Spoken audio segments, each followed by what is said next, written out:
Vamos dar início, então, ao nosso encontro de estudos para o livro O Evangelho segundo o Espiritismo dessa noite. Hoje é dia 25 de fevereiro de 2015, são 19 horas e 59 minutos, uma quinta-feira, e nós estamos transmitindo o nosso encontro de estudos diretamente da Associação Jauense de Estudos Espíritas, localizada na cidade de Jaú, estado de São Paulo. 24 graus na cidade de Jaú, uma promessinha de chuva para nós dormir melhor. Muito bem.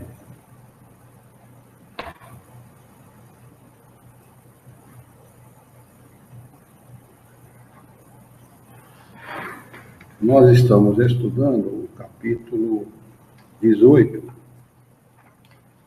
Muitos os chamados e poucos os escolhidos.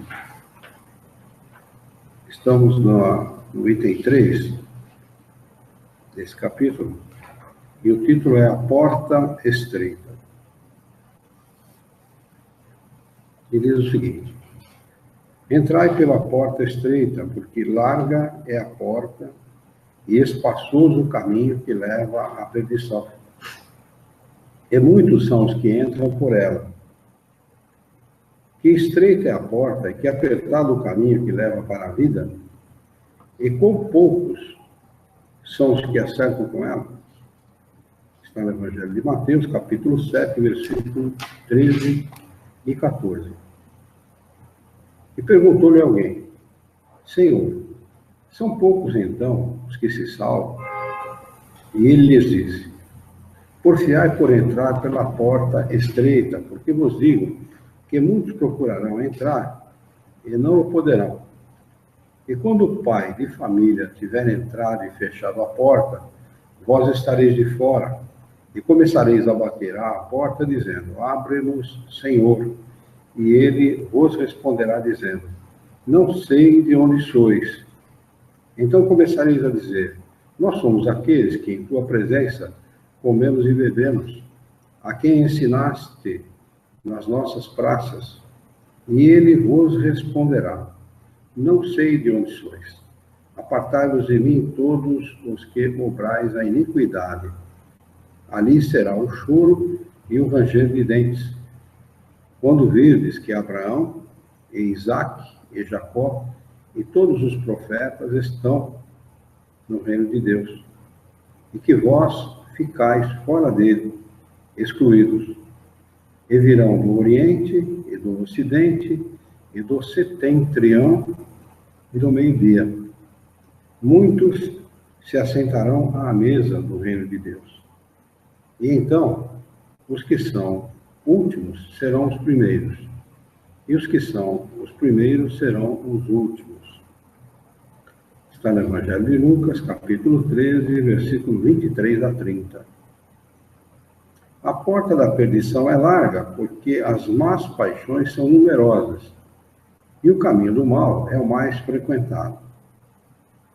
A salvação é estreita, porque o homem que deseja transpô-la deve fazer grandes esforços para vencer as suas más tendências, e poucos se resignam a isso.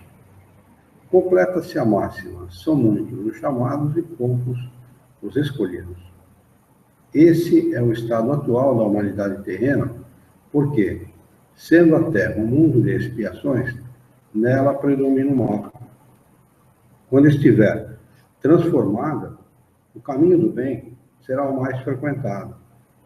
Devemos entender essas palavras, portanto, no sentido relativo e não absoluto.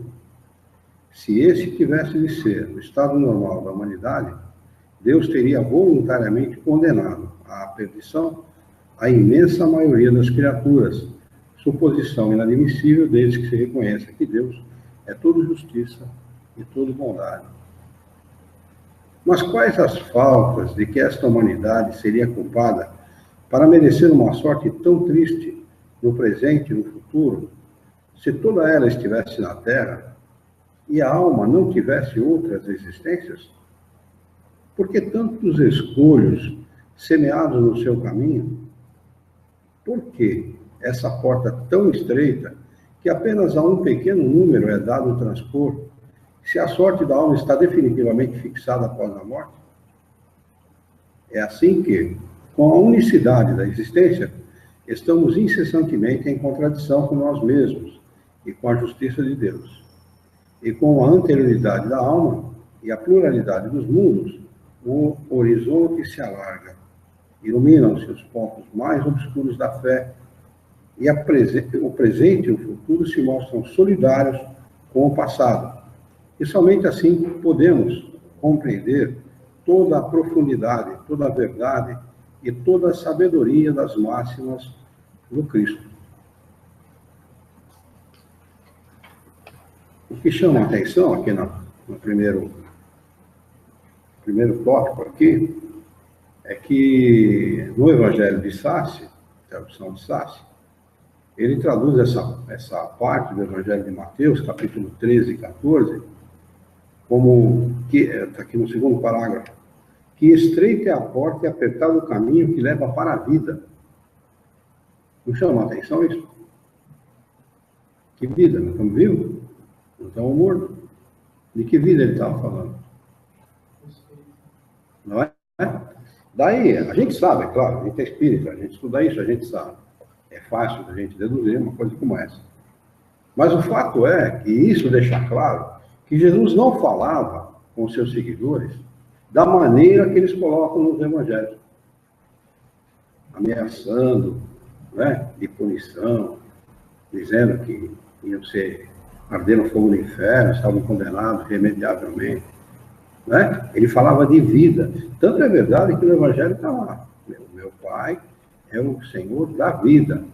Ele deseja que vocês tenham vida. E vida em abundância. Como é que ele pode falar para alguém que está vivo que Deus quer que a pessoa tenha vida? E vida em abundância? É evidente que ele falava da vida espiritual. Ele não se referia à vida material. Ele não se referia à vida na matéria, à vida no corpo físico.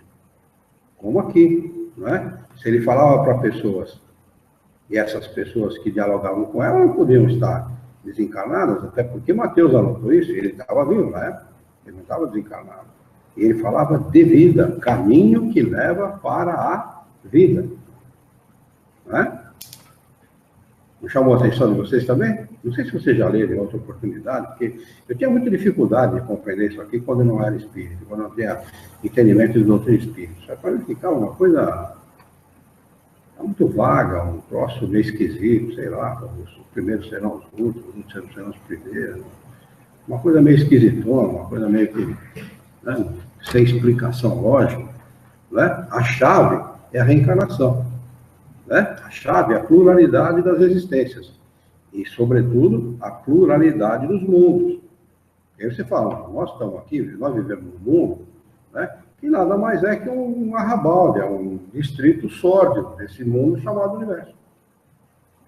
Num bairro sórdido, você não vai encontrar boas casas, né, asseio. Você vai encontrar o quê? Violência, promiscuidade, doença, sofrimento. Não é assim que em piores bairros das cidades a gente encontra? É assim que é a Terra. Né? Então dá para entender. Aí a gente consegue ampliar o pensamento para entender aquilo que Jesus falava. E certamente Jesus falava disso com os seus seguidores. Não falava aquilo que foi reportado, porque quem reportou 70 anos depois da morte dele. E foi perguntando, por exemplo, Lucas era um médico, não foi seguidor de Jesus, não foi discípulo de Jesus. Nem conheceu Jesus em vida.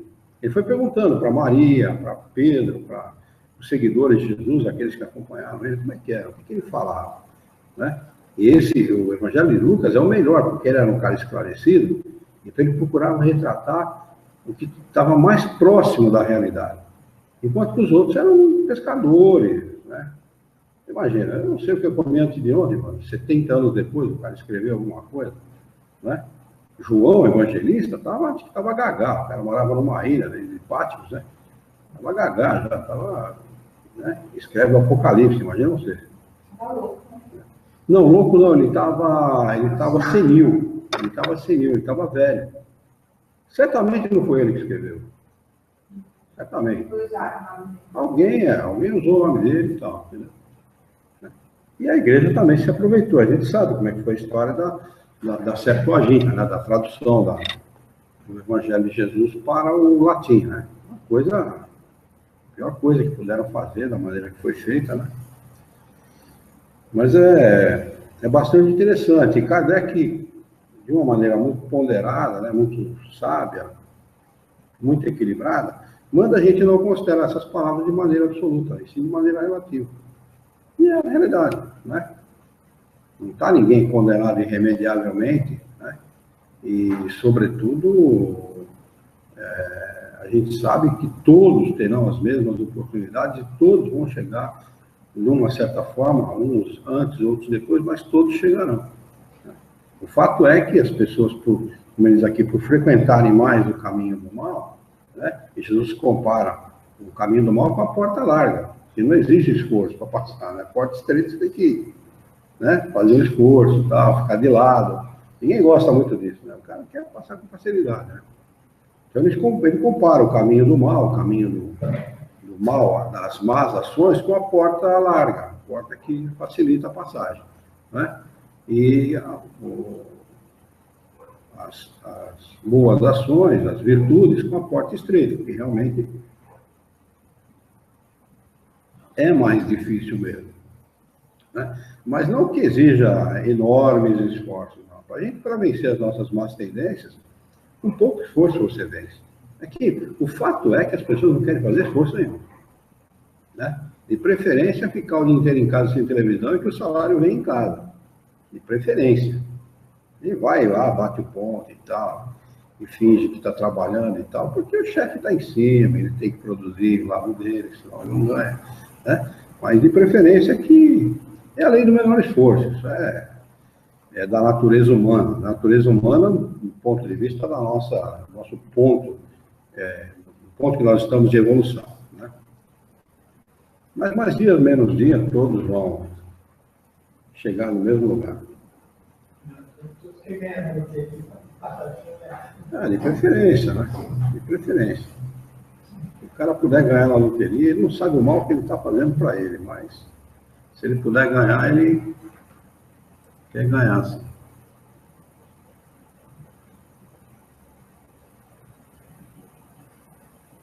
Talvez está filmando, minhas amigas me acham louca. O quê? Que é um mal, né? A responsabilidade que tem, você gostaria de ganhar. Não, a realidade é porque a visão das pessoas é a visão materialista da vida. Você tendo muito dinheiro, você pode comprar tudo aquilo que as paixões definirem, né? Tudo aquilo facilita muito a vida, né? Do ponto de vista da aquisição. Mas do ponto de vista da vida, da qualidade de vida, porque viver todo mundo vive, né? Até um cachorro magro passando fome no meio da rua está vivendo. Mas qual é a qualidade de vida que ele tem?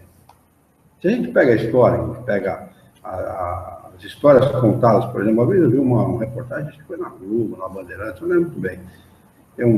Tem na Bandeirantes um programa, como é que é o nome daquele programa?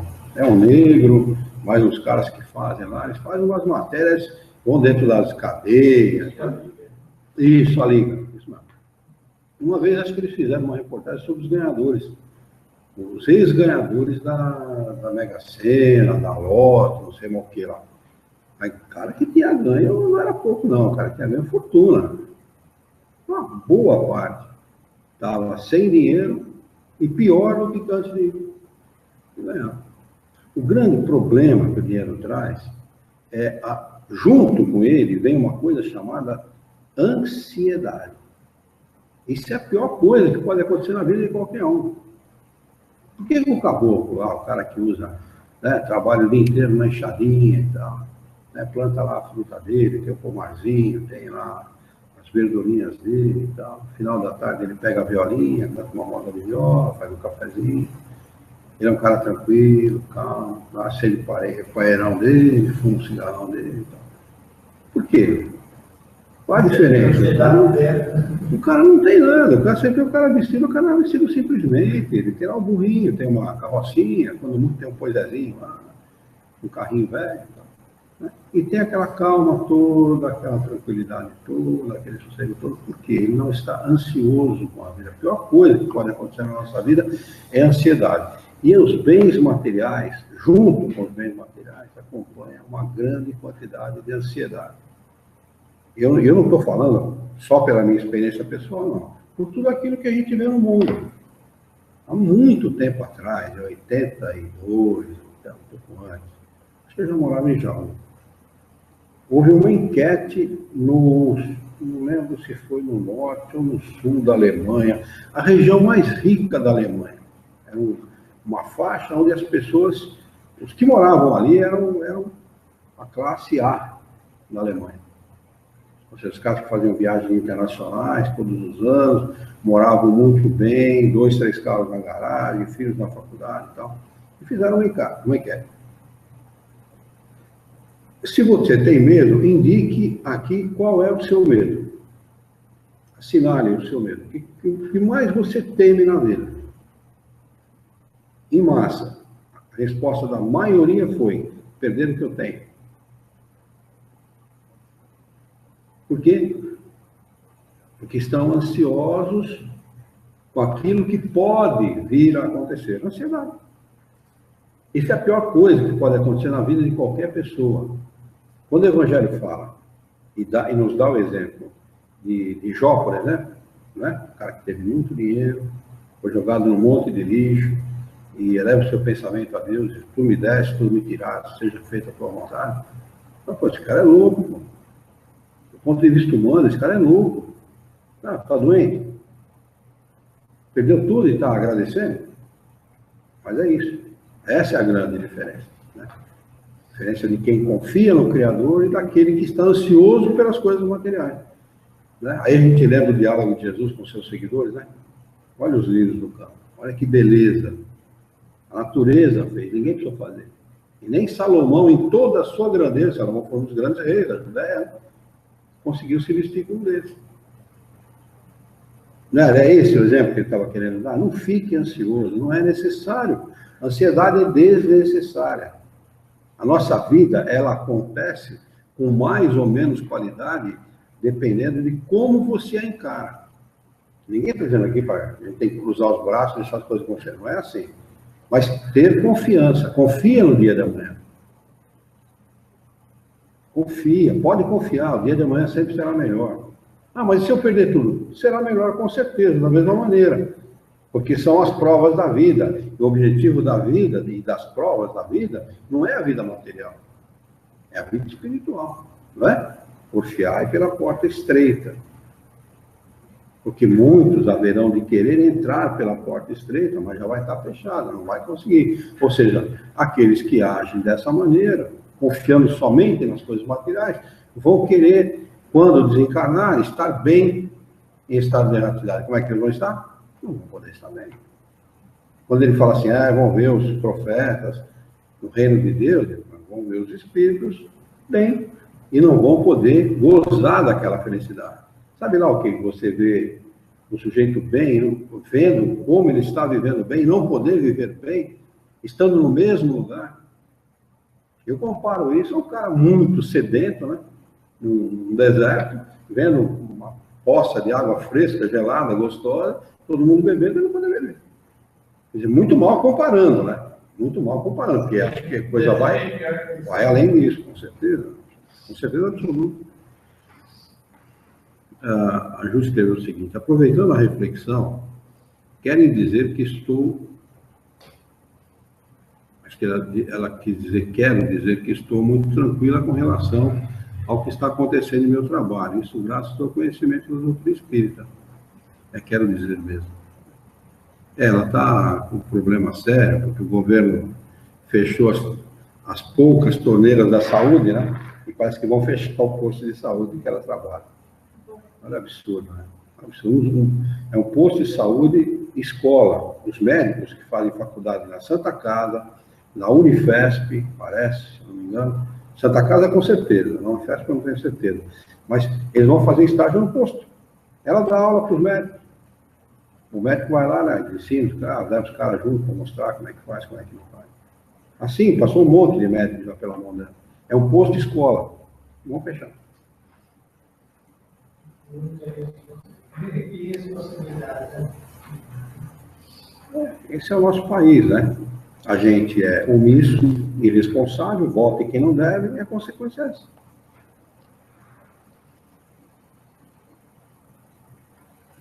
Está escrevendo mais alguma coisa, mas vamos guardar e escrever. Na sequência, existe um título aqui dizendo o seguinte: os que dizem Senhor, Senhor. Lá no início do capítulo a gente já leu alguma coisa a esse respeito. Vamos lá. Nem todo que me diz Senhor, Senhor, entrará no reino dos céus, mas sim o que faz a vontade de meu Pai que está nos céus. Olha, só para fazer uma comparação, como o Evangelho, da maneira que ele foi traduzido, do grego para o latim, foi traduzido de maneira errada e tendenciosa. Né? Aqui atrás, a impressão que ele dá, na lição anterior, ele diz assim, deixa eu achar aqui.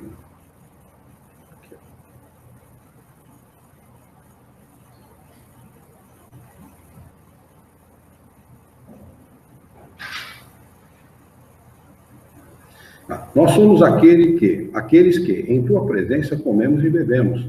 A quem ensinaste nas nossas praças. A impressão que dá de quem está falando? Dele mesmo. Não é? Deus não ensinou em praça nenhuma. Mas a impressão, o que a Igreja Católica faz? Diz, a respeito de Jesus, que ele é Deus encarnado. Jesus é Deus encarnado. Agora, nesta outra lição, olha como é contraditória. Assim, nem todo que diz Senhor, Senhor entrará no reino dos céus, mas sim aquele que faz a vontade do meu Pai que está no céu. Jesus falando de Deus como se ele fosse uma pessoa completamente independente dele, que não tem nada a ver absolutamente nada. Não tem nada a ver com ele. A não ser o fato dele ser filho de Deus como todos nós. Olha como... Já imaginou um cara que não tem conhecimento, ou que não para analisar, porque tem gente que tem medo, né? De fazer essas análises, de fazer o julgamento, de tentar entender, então, é pecado e tal. Eu falava do Papa, eu brincava muito com o negócio de Papa, né? Eu sempre tive uma ojeriza por essa hierarquia da Igreja Católica. Eu falava, isso é pecado, meu irmão era espírita, hein? Minha mãe era média e tal. Mas que pecado, mas para com isso. Que negócio de pecado. Pecado não existe. Pô. Eu não era muito espírita, era meia boca. Né? Então, imagina um cara que não tem conhecimento nenhum, um cara que não faz esse julgamento, que tem medo, que acha que é pecado. Como é que ele entende isso? Jesus é Deus ou é Jesus? E aqui? Ele está falando de Deus que está em outro lugar. Quem é? Deus Pai, Deus Filho e Espírito Santo. A igrejinha lá. Mas aqui está bem distinto. Aqui deixa bem claro. Nessa passagem de Mateus aqui, está bem claro. São duas pessoas distintas. Né? Deixa bem claro, não tem dúvida aqui. Mas na passagem anterior, a impressão que dá é que é ele que está ensinando na praça, que vai dizer para o cara, ó, você não entra aqui. Né? Imagina, eu fico pensando como é que fica a cabeça desses caras, né? Os caras que não têm conhecimento e lêem um troço desse, e como é que ele fica? Pior são os espíritos, que acham que Jesus era Deus encarnado. Pior é isso. Vamos lá. Hã? Tem espírito aqui na frente de espírito? Você acha que pode agora? Quer dizer, na realidade, a gente fala que são espíritas, que estão dentro do centro espírita, e a casa que eles montam, que eles fundam, eles botam o nome de centro espírita. Né? Mas ali de espiritismo não tem nada. Se vocês não frequentaram outra casa, vocês já foram em outra casa? Não? Vocês já foram? Tá. Então, repara, quando você chegar, eu estou falando para reparar, não é para apanhar, reparo, não. Né? Não é isso. Eu estou falando para anotar, para observar o ambiente. Pode ver, na biblioteca, tem o livro dos Espíritos, tem o livro dos Médiuns, tem o Evangelho segundo o Espiritismo, tem 100 cópias de Kardec. Mas você pode observar, é edição velha, edição antiga, está novinha lá, ninguém comprou. Sai o Nosso Lar, sai Margaridas na Janela, sai de tudo. Mas os livros de Kardec, uma vez eu fui fazer uma palestra no Centro Espírita aqui em Jaú, eu falei o que tinha que ser falado. Eu falei, vocês têm o livro dos Espíritos. Esse livro é espírita. Esse é um livro espírita. No final da palestra, estava todo mundo meio borocochô e tal, o pessoal não esperava a cacetada. Levantou uma senhora lá do fundo e falou: eu vou comprar esse livro e vou ler. Ganhei a palestra. O pessoal não lê, o pessoal não estuda a doutrina espírita. Então chama de centro espírita porque é um nome convencionado. Né? Mas estudar a doutrina espírita, como a gente faz aqui, analisar o texto, pensar, raciocinar, refletir a respeito, realmente o pessoal não tem esse conhecimento. Realmente não tem. Aliás, aqui em Jaú, quando alguém procura a banca do livro espírita lá no centro da cidade, e procura qual o centro espírita que poder frequentar, diz que as pessoas dizem, né, nunca vi isso, mas dizem que eles falam assim: você quer estudar ou só quer frequentar? Quer tomar passe? Se você quiser estudar, é lá, na Associação Jauense de Estudos Espíritas. Ainda bem. Mas pode, eu pergunto para você, Orlando, cabe na cabeça de alguém? Devia fazer todas assim. Quer dizer, fazer esse distanciamento entre uma coisa, todos deveriam estudar, todos indistintamente. É a base que solidifica alguma coisa. Se esse prédio não tivesse base, a gente estava tudo desencarnando, ia cair tudo em cima da gente. Eu pensei numa escola perguntar se quer estudar. Não tem sentido. Mas, enfim.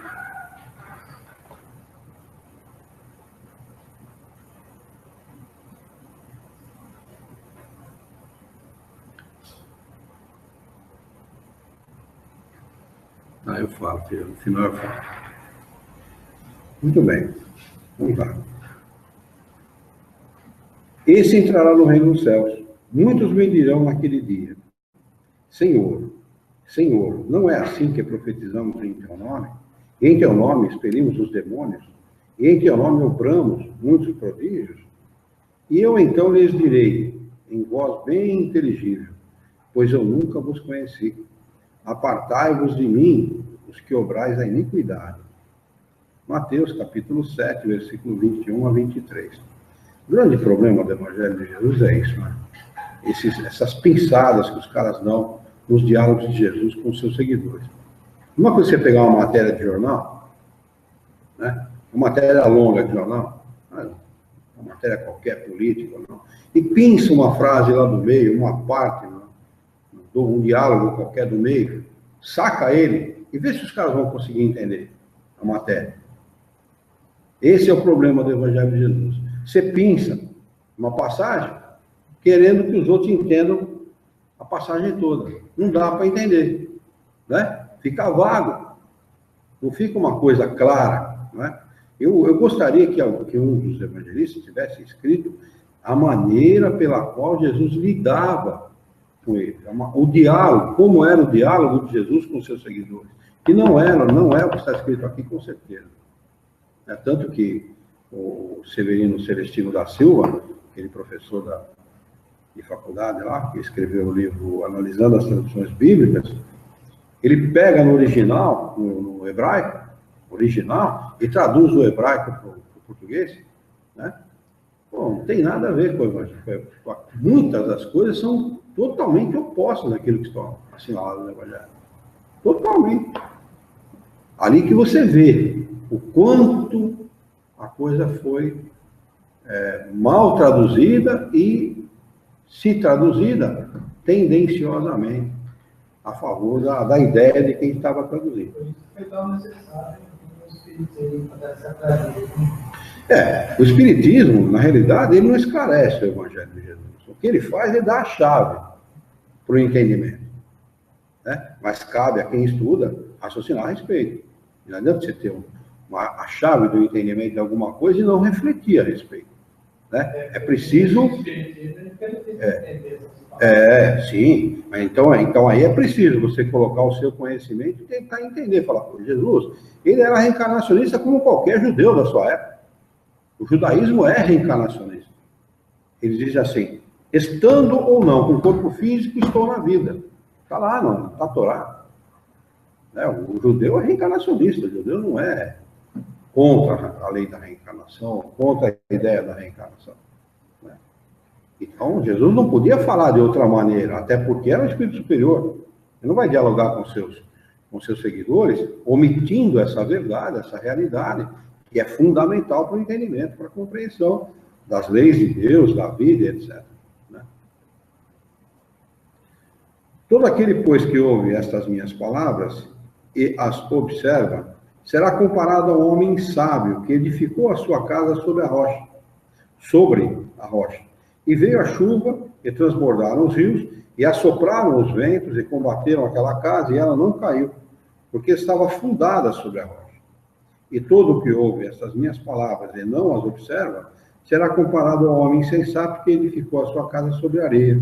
E veio a chuva, e transbordaram os rios, e assopraram os ventos, e combateram aquela casa, e ela caiu, e foi grande a sua ruína.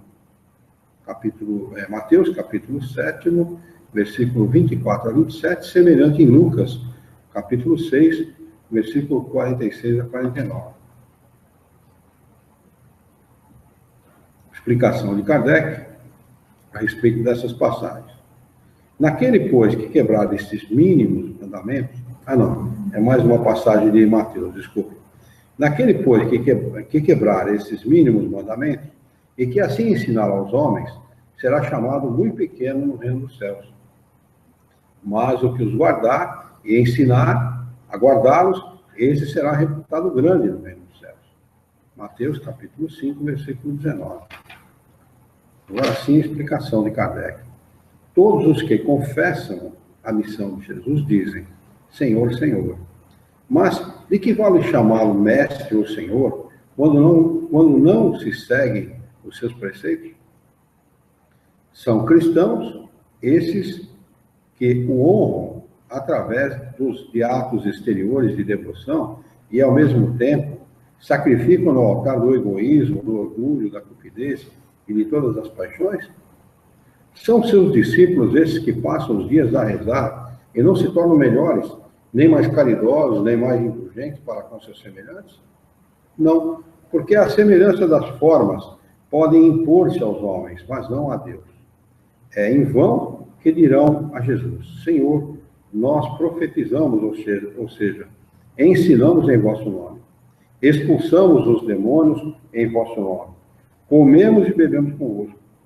Ele lhes responderá: não sei quem sois, retirai-vos de mim, vós que cometeis iniquidade, que desmentis as vossas palavras pelas ações, que caluniais o próximo, que espoliais as viúvas e cometeis adultério. Retirai-vos de mim, vós cujo coração destila ódio e fel, vós que derramais o sangue de vossos irmãos em meu nome, que fazeis correrem as lágrimas em vez de secá-las. Para vós haverá choro e ranger de dentes, pois o reino de Deus é para os que são mansos, humildes e caridosos.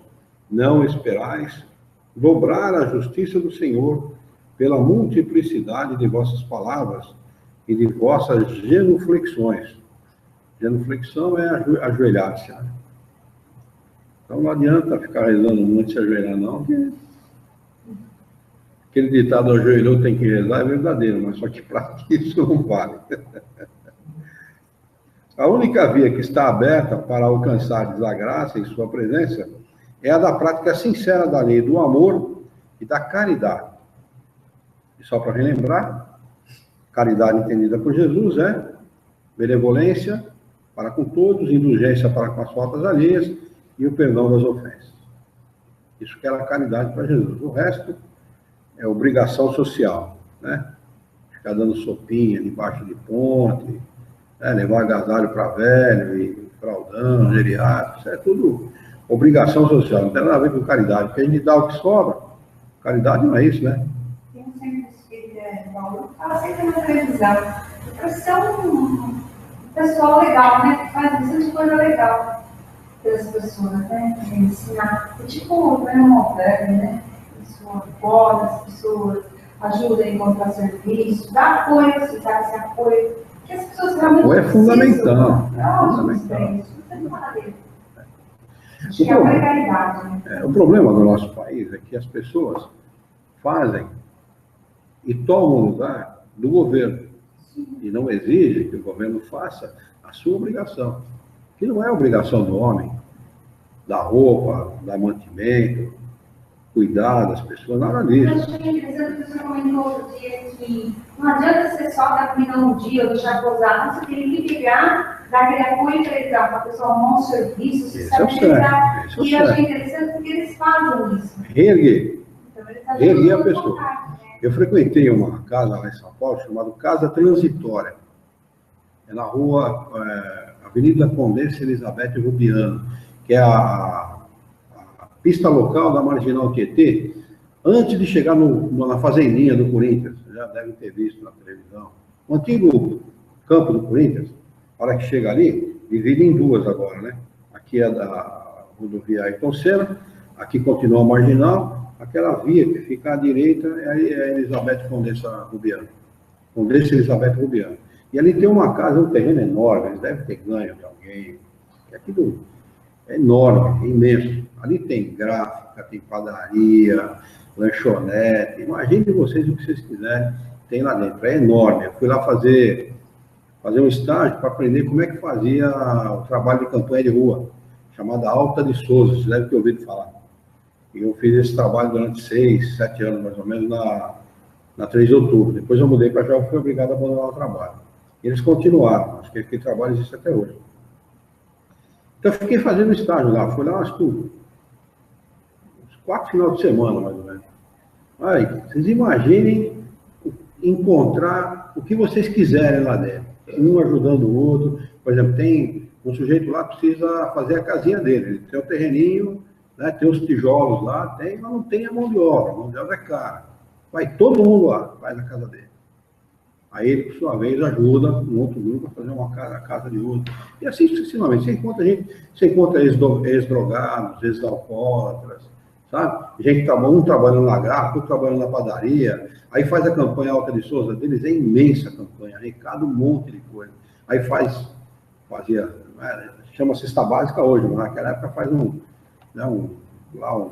uma quantidade de alimentos básicos necessários e dá para um, dá para outro, dá para outro. Mas olha, que trabalho bonito ali. Sabe? Mas, na realidade, esse trabalho não é um trabalho que a gente deveria fazer. Quem deveria fazer isso é o governo. Eles acabam se omitindo. Como o povo faz? Eles acabam se omitindo. Eles se omitem de fazer esse trabalho que é deles. Previdência social o governo que tem que fazer. O cuidado quem tem que ter é o governo. Para isso a gente paga imposto. O dinheiro está lá. Claro, o dinheiro está lá. Por isso que eles metem a mão já. Entendeu?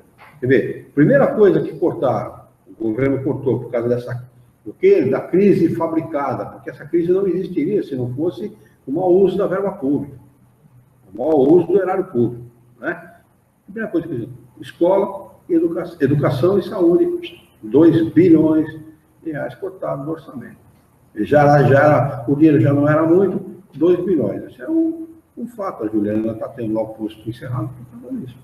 Né? Vai encerrar um posto, um dos melhores postos de saúde de São Paulo vai ser encerrado, a atividade, atendia a gente de morador de rua, atendia morador de favela, eles iam, cada grupo, eu já contei para vocês algumas vezes, né? Ia nos lugares, atendia e tal. Gente idoso, que era atendido dentro de casa e tal. É um trabalho que vai deixar, aquela região vai perder, vai empobrecer mais ainda, por conta da má atitude deles. Então, o espírita, na minha opinião, ele deveria fazer esse trabalho, mas, como a gente comentou já várias vezes, pega uma família e reergue aquela família. Não pega 2 famílias, pega uma só. Para dar resultado. Dá orientação para o pai, dá orientação para a mãe, pega as crianças, põe na escola, faz o que for necessário por aquela família, a casa está precisando de uma pintura, vamos lá, a gente ajuda a pintar e tal. Né? Reconstrói aquela família. E traz aquela família para dentro do centro espírita, eles vão ajudar outros. Né? Mas não ficar levando sopinha embaixo de viaduto, isso não resolve nada. Isso não é caridade. O cara leva sopinha embaixo do viaduto, chega em casa e xinga a mulher. Maltrata o filho. Pá. É a mesma coisa que ele está dizendo aqui. Aí vai chamar senhor, senhor? Não adianta. Não, mas eu era espírita. Eu não conheço era espírita. Tinha o conhecimento espírita, é outra coisa. Vamos lá. As palavras de Jesus são eternas, porque são a verdade. não são somente a salvaguarda da vida celeste, mas também o penhor da paz, da tranquilidade e da estabilidade do homem entre as coisas da vida terrena. Eis porque todas as instituições está escrito instruções, aí está errado. Para quem, deixa eu dar certo? No meu estava escrito instruções aqui. Os caras de gráfica, vou falar uma coisa para vocês, não é graça. Não conhece a obra e fica se colocando qualquer coisa que dá na tela e se coloca. Eis porque todas as instituições humanas, políticas, sociais e religiosas que se apoiarem nas suas palavras serão estáveis como a casa construída sobre a pedra. Os homens a conservarão porque nelas encontrarão a sua felicidade. Mas aquelas que se apoiarem na sua violação serão como a casa construída sobre areia. O vento das revoluções e o rio do progresso as levarão de roldão. Legal, né? Depois uma explicação como essa de Kardec, fica clara a coisa, né? A quem foi dado o mundo será pedido. Porque aquele servo que soube a vontade do seu Senhor e não se apercebeu e não obrou conforme a sua vontade, dar-se-lhe-ão muitos açoites. Mas aquele que não a soube e fez coisas dignas de castigo, levará poucos açoites. Preste atenção. Preste atenção. Porque todo aquele a quem muito foi dado, muito será pedido. E ao que muito confiaram, mais conta lhe tomarão. Lucas, capítulo 12, versículo 47 a 48. Então, quanto mais se sabe, mais é cobrado. Maior a responsabilidade. Quer dizer, aquele que não sabe, o ignorante, por mais que ele faça, ele vai ser menos punido que quem sabe. Aí é que mora o nosso problema. Porque a gente tem conhecimento. Então, nós temos o dever. Nós temos esse dever. Não de ser melhor do que ninguém, mas, no mínimo, de ser melhor do que a gente é. Isso a gente tem esse dever. Obrigação. E Jesus lhe disse: eu vim a este mundo para exercitar um juízo, a fim de que os que não veem, vejam, e os que veem se tornem cegos. E ouviram alguns dos fariseus que estavam com ele, e lhe disseram: logo também nós somos cegos? Respondeu-lhe Jesus: se vós fosseis cegos, não teríeis culpa. Mas, como agora mesmo dizeis, nós vemos, fica subsistindo o vosso pecado. João, capítulo 9, versículo 39 a 41. Mesmo sentido, viu? Da anterior. Mesmo sentido. A obrigação, o dever moral de se pôr em prática aquilo que se sabe. Não é? E a responsabilidade correspondente. Essas máximas encontram, sobretudo, a sua aplicação no ensinamento dos Espíritos. Quem quer que conheça os preceitos do Cristo é seguramente culpado se não os praticar. Mas, além de não ser suficientemente difundido o Evangelho que os contém, senão entre as seitas cristãs, mesmo entre elas, quantas pessoas existem que não o leem, e entre as que leem, quantos não a compreendem? Disso resulta que as próprias palavras de Jesus ficam perdidas para a maioria. Os ensinamentos dos Espíritos, que reproduzem essas máximas sob diferentes formas, que as desenvolvem e comentam, pondo-as ao alcance de todos, tem isto de particular, ou seja, não é circunscrito. Assim, todos, letrados ou não, crentes ou descrentes, cristãos ou não cristãos, podem recebê-lo, pois os Espíritos se comunicam em toda parte. Nenhum dos que o recebam, diretamente ou por intermédio de outros, pode pretextar ignorância ou pode desculpar-se com a sua falta de instrução ou a obscuridade do sentido alegórico. Aquele, pois, que não o põe em prática para se melhorar, que o admira apenas como interessante e curioso, sem que o seu coração seja tocado, que não se faz menos fútil menos orgulhoso, menos egoísta, nem menos apegado aos bens materiais, nem melhor para o seu próximo, é tanto mais culpado quanto teve maior facilidade para conhecer a verdade. Os médiuns que obtêm boas comunicações são ainda mais repreensíveis por persistirem no mal, pois escrevem frequentemente a sua própria condenação. E se não estivessem cegos pelo orgulho, reconheceriam que os espíritos se dirigem a eles mesmos. Mas em vez de tomarem para eles as lições que escrevem, ou que veem os outros escreverem, sua única preocupação é a de aplicá-las a outras pessoas, incidindo assim nessas palavras de Jesus. Vedes um argueiro no olho do próximo, e não vedes a trave no vosso. Primeiro capítulo 10, número 9. Por essas palavras, se fosseis cegos, não teríeis culpa, Jesus confirma que a culpabilidade está na razão do conhecimento que se possui. Ora, os fariseus não tinham a pretensão de ser, e que realmente...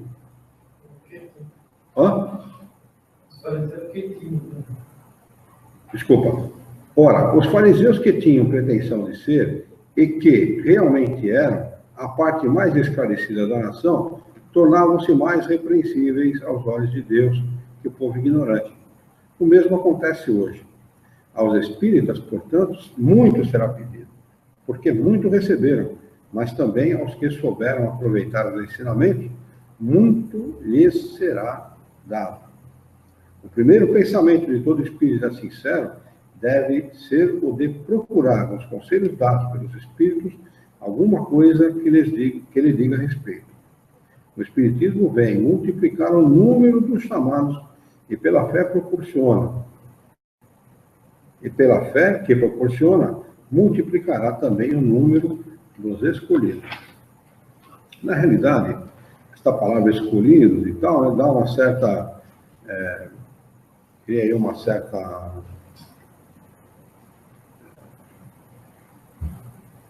elitiza um pouco, né? O ensinamento.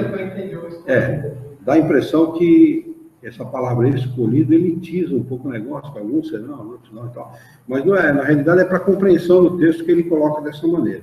Né? Vai aumentar o número dos escolhidos, porque você aumenta o conhecimento, aumenta a responsabilidade, esclarece, e a pessoa esclarecida, ela se sente na obrigação da prática. Praticando, automaticamente, ela vai estar bem ao desencarnar. É muito legal, né? Kardec é um cara muito ponderado, né? E católicos evangélicos, nesses escolhidos aqui, eles são bem sérios. Eles elitizam mesmo. É uma elite que está salva, tal, porque é crente, porque crê em Deus. Levam isso a sério. E não é uma verdade, é uma falsidade. É uma afirmação falsa. Não tem ninguém escolhido, coisa nenhuma. Aliás, a obrigação de quem sabe mais é ensinar quem sabe mesmo. Eu não entendo como as pessoas estudam doutrina espírita e não se dedicam a ensinar a doutrina espírita, a passar o conhecimento, a esclarecer as outras pessoas. Você não precisa dizer que é espírita. A gente tem oportunidade dioturnamente com amigos, com colegas, com parentes, com todas as pessoas. Essa tia minha que eu contei para vocês que eu tive na casa dela, lá em Iguape, que eu falei para vocês que ela falava muito e tal. Nós estávamos sentados aguardando meu tio chegar, que tinha ido na feira, né? Ele demorou uns 20 minutos, meia hora para chegar. E ela contou para mim, ela falou para mim, eu sei que você é espírita. E eu, antes de casar com seu tio, já frequentei centro espírita. A gente estava comentando a respeito do assunto, do problema dela de família lá. Eu falei, se a senhora sabe, então eu vou explicar para a senhora como é que funciona a coisa. Porque ela estava achando que uma pessoa da família dela, por parte dela, da família dela, estava sendo assediada por uma outra. Quando, na realidade, pelo que ela contou, quem estava assediando era a pessoa, não o outro assediando ela. Eu falei, então, ela não está sendo assediada pela pessoa. Ela, pelo pensamento dela, que está permitindo. Né? Depois que o meu chegou, ela mudou, parou essa conversa de espiritismo, colocou de lado, porque ele não aceita essa conversa. Né? Mas olha como é interessante, a gente pode, inclusive, né, para um evangélico, que ela frequenta a igreja evangélica, tudo que ela fala como é que é? Deus pôs a mão e tal. Eles têm o hábito de se dirigir, de se referir a Deus dessa maneira. Vai pedir uma coisa, tá um imposto para pagar lá, reza para Deus pôr a mão para mudar aquilo e tal. É uma maneira de pensar, né? A forma de pensar, a gente respeita e tal. A gente sabe que a coisa não funciona assim, mas ela pensa assim, porque meu tio pensa assim, ela está casada há 50, eu era criança, eu tinha 6 anos de idade, até quase 60 anos casado com meu tio. 50 e trolou, casado com ele. Então, é claro que pega o hábito do marido, pega as mulheres, antigamente eram criadas para serem mães, né? Então, há uma tendência natural a 60 anos depois. Na realidade, viu, Orlando, o fato é o seguinte, religião nenhuma salva ninguém, nem o espiritismo. Todo aquele...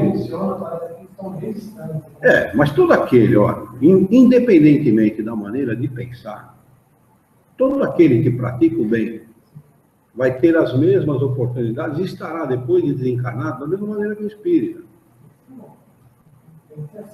É assim, a justiça de Deus é assim. A justiça de Deus não faz diferença. Espírita por essa porta, evangélico por aquela, não existe isso, entendeu? Essa é uma ideia, tem gente, essa ideia é tosca, inclusive no meio espírita, tem gente que pensa assim, eu vou para o nosso lar e tal, é baboseira, para com isso, não existe isso.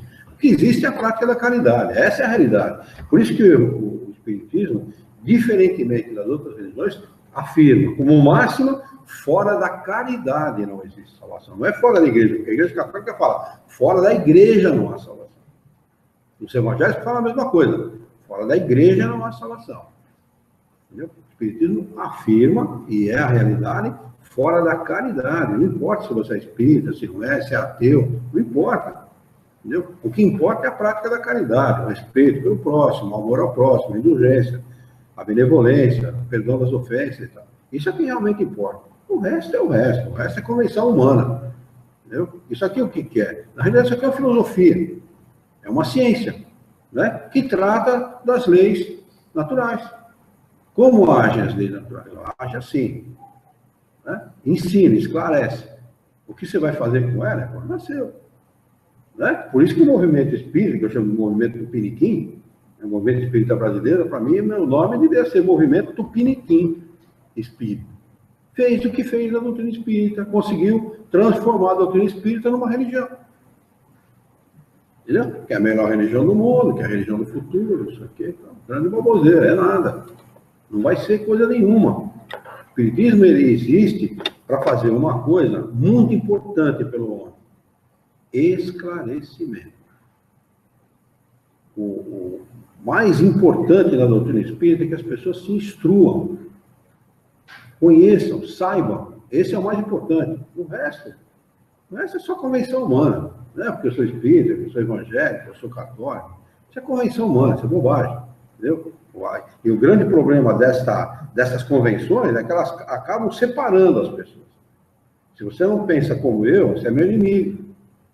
É isso que fazem lá os muçulmanos, os judeus, lá no Oriente Médio, acabam se degladiando, se matando, se atirando, se explodindo, por conta dessa baboseira, por conta dessa bobagem. E no fundo, não existe judeu, não existe muçulmano, não existe evangélico, nem católico, nem espírita, é tudo uma coisa só. É tudo ser humano, tudo espírito. Né? O resto é bobagem humana, fruto da ignorância humana, nada mais. Mas o que eu ia comentar exatamente a esse respeito, quando o Kardec fala uma coisa legal aqui, quer ver?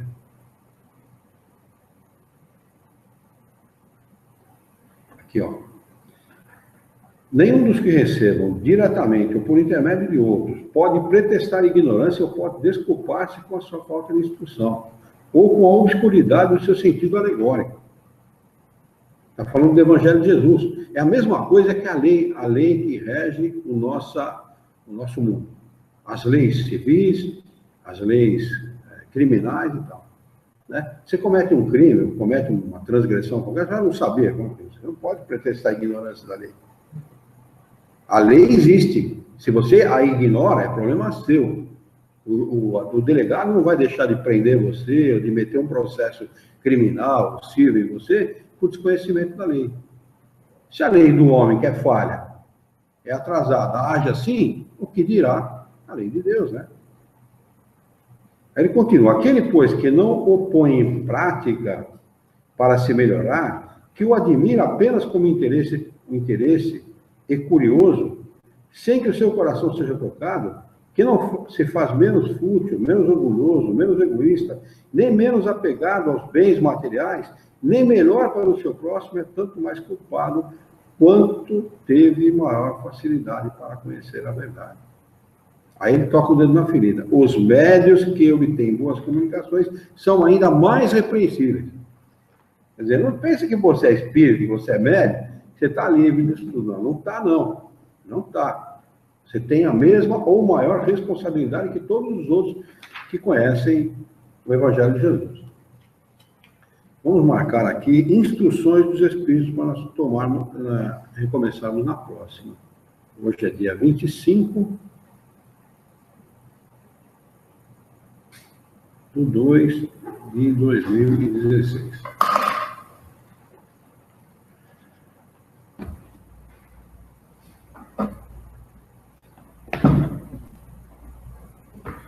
O Espiritismo tem esta qualidade, né, de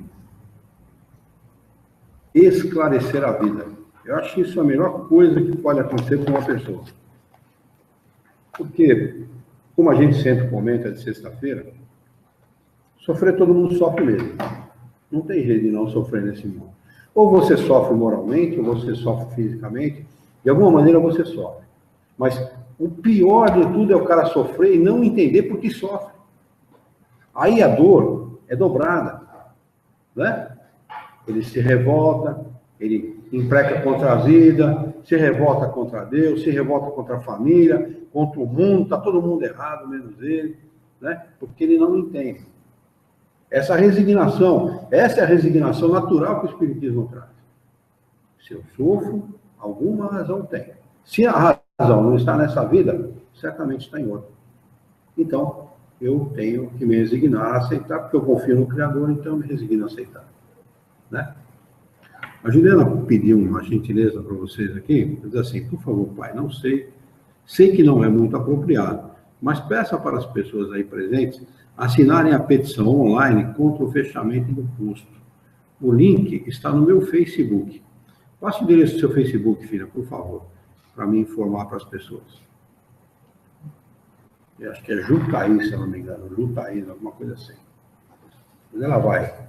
O Ju Herrera, alguma coisa assim. Eu tenho ela no Facebook, mas como a gente não lê endereço, né? A gente vai direto. Então, não sei, mas ela está passando aqui. Está passando o link. O link também está na página da AGE. AGE é a nossa página de internet. culturaespiritajaú.com.br. Meu Facebook é Ju Thaís Herrera. Ju, J-U, Thaís, T-A-I-S, Herrera, H-E-R-R-E-R-A. Para quem quiser fazer a gentileza de entrar e assim, assinar para que não haja fechamento do posto, pode colaborar. Muito bem. Alguém quer acrescentar alguma coisa, dar opinião, falar a respeito? Não? Podemos encerrar? Muito bem. Vamos então elevar o nosso pensamento, mentalizar a figura excelsa e amiga de Jesus, nosso mestre, modelo e guia da humanidade. Juntos com Jesus, vamos nos dirigir ao Criador, ao Senhor da vida, fonte inesgotável de paz, de amor, de bondade, de misericórdia e justiça, para agradecer muito pela oportunidade de aqui estarmos reunidos em seu nome, para estudar as questões propostas pelo livro Evangelho segundo o Espiritismo, nesta noite. Queremos humildemente pedir-te bom ânimo, coragem, determinação, ideias renovadas, alegria de viver e muito entusiasmo para que nós possamos trabalhar e dignificar a vida. Ajuda-nos ainda, Senhor, dá-nos a força necessária para que nós possamos honrá-la por um profundo e sincero respeito pelo nosso próximo. Em teu nome, em nome de Jesus, em nome dos bons espíritos, em nome do nosso diretor espiritual e de sua equipe, e todos os encarnados e desencarnados presentes na nossa reunião, nós a declaramos encerrada.